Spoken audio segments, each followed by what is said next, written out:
अस्सलाम वालेकुम। आज का दिन हमारे लिए बहुत खास और यादगार दिन है।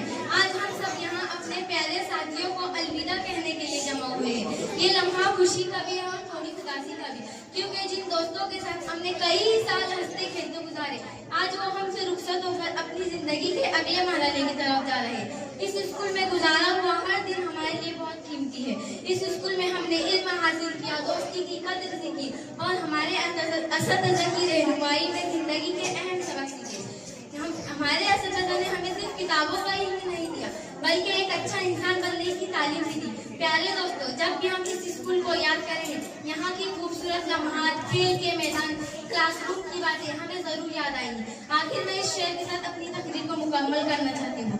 कलम थी हाथ में लिखना सिखाया आपने, कलम थी हाथ में लिखना सिखाया आपने, मंजिल थी सामने रास्ता दिखाया आपने। हम तो बस पुतले थे, शऊर देके इंसान बना